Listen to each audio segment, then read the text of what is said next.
On a un match de Coupe d'Europe jeudi, on a un match de championnat dimanche.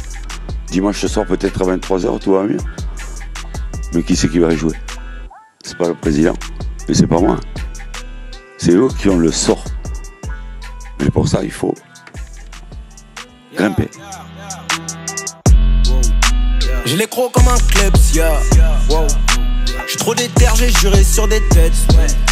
J'aime pas réclamer de l'aide, Hello à tous, ravi de vous retrouver dans la quotidienne. Dr Gasset a entamé sa mission sauvetage à l'OM hier. Le technicien phocéen attend plus de ses joueurs qu'il veut chouchouter parce qu'il a décelé le souci. C'était pourtant devant nos yeux. On va commencer doucement, que chacun se regarde dans la glace. Au lieu de dire on joue à 3 ou on joue à 4 ou on joue à 5. Non, chacun se regarde. Quand vous prenez des buts comme vous prenez, le système n'existe pas. C'est des erreurs individuelles et souvent après la 90e minute. Donc c'est mental. C'est mental et c'est des gens qu'il faut rassurer. Hier, on vous demandait ce que vous pensiez du fait de changer 2 fois d'entraîneur en une saison comme à l'OM ou encore à Naples. Florentin, tu vois ça comme une catastrophe. Ça manque d'un projet clair car on ne sait pas dans quelle direction va ce type de club. C'est une preuve d'inconsistance et d'instabilité. Et Riboy, t'es un peu plus mesuré. Pour toi, c'est le symbole d'un club en crise, mais un club qui cherche à réparer ses erreurs. Moindre mal.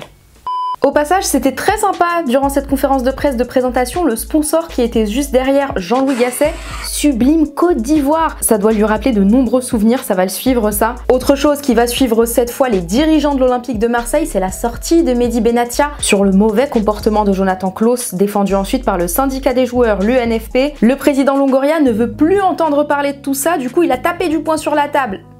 Mais genre littéralement. Je vais mettre fin à la polémique avec Jonathan Klaus.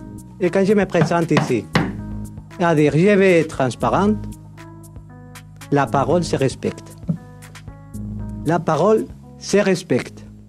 Hier soir, en 8e de finale aller de la Ligue des Champions, match nul 1 partout entre le PSV et Dortmund. À Milan, l'Inter recevait l'Atlético, mais pas que, il recevait aussi Kanye West. Le frérot est venu en zone VIP pour se mettre une grosse cagoule sur la tête, allez comprendre. 1-0 pour les Nerazzurri et autre mauvaise nouvelle pour les Colchoneros, Antoine Griezmann s'est blessé à San Siro. Il a été contraint de quitter la pelouse en grimaçant à un quart d'heure de la fin. Sa cheville droite a tourné selon Diego Simeone. Grisi tenait qui a accordé un entretien au journal Le Monde dans lequel il est revenu sur la probable arrivée de Kylian Mbappé en Liga. Il est clairement pas contre l'idée de devenir son rival. Il serait très bien accueilli en Espagne. Je serais en tout cas très content de jouer des derbys contre lui.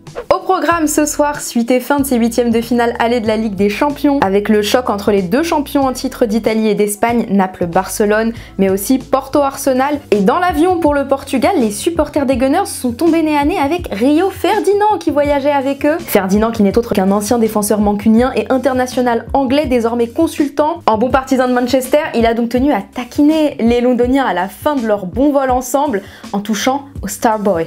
I just want to say it's been an absolute pleasure travelling with you Arsenal fans.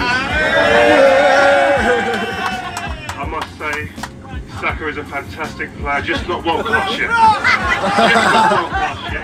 He will be one day, but just not yet. En parlant de taquiner, demain ce sont les 16e de finale retour de la Ligue Europa. Le Stade Rennais prépare la réception de l'AC Milan. Je fais le bilan dans un Roazhon Park annoncé plein. Et il y a une grosse com autour de cette rencontre. Les Bretons ont sorti un PDF de 22 pages en mode guide du routard pour les tifosi milanais à qui ils annoncent offrir une galette saucisse par personne, histoire de les mettre dans l'ambiance. On a kiffé la référence à Jeanne Masse en rouge et noir et aussi le lexique pratique pour les Italiens. 10 sur 10 à Rennes. Ce qu'on a aussi kiffé, c'est la préfecture sur place qui annonce l'interdiction de circuler en affichant des signes distinctifs d'appartenance à l'AC Milan en jour de match. Je rappelle que les 2 clubs ont les mêmes couleurs. Ça va être compliqué du coup. Allez, c'est l'heure du football vrai. Le média argentin Olé a publié une vidéo d'un match dont on ne connaît ni le lieu ni la temporalité. Tout ce qu'on sait, c'est que la maladresse de ce gardien lui a fait réaliser une parade 5 étoiles. Le football vrai, c'est aussi de la cohésion de groupe et Seko Fofana est très bien intégré dans son nouveau club d'Al Ettifaq. Il a appris le coup du marteau à ses nouveaux potes. Je crois qu'on est à ça de voir le coach Steven Gerrard danser avec eux.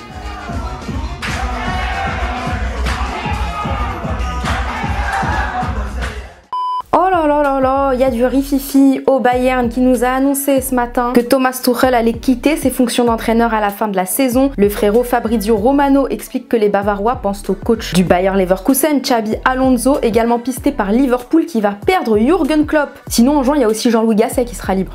Je dis ça, je dis rien.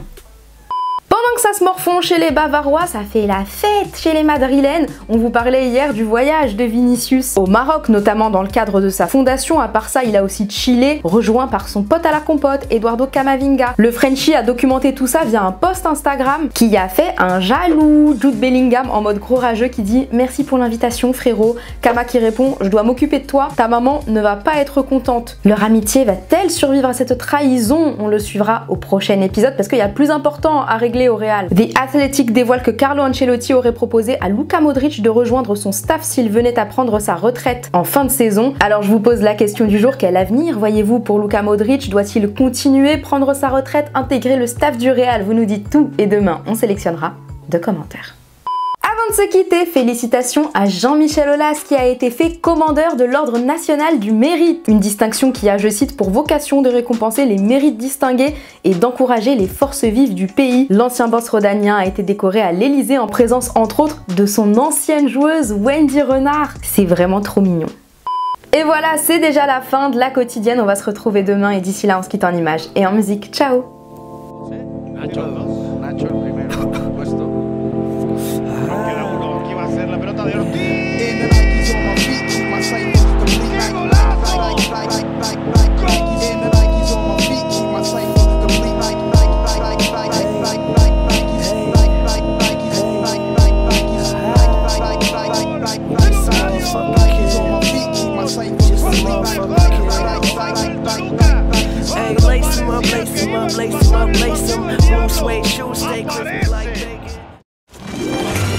C'était votre programme avec Winamax. Winamax, le plus important, c'est de gagner.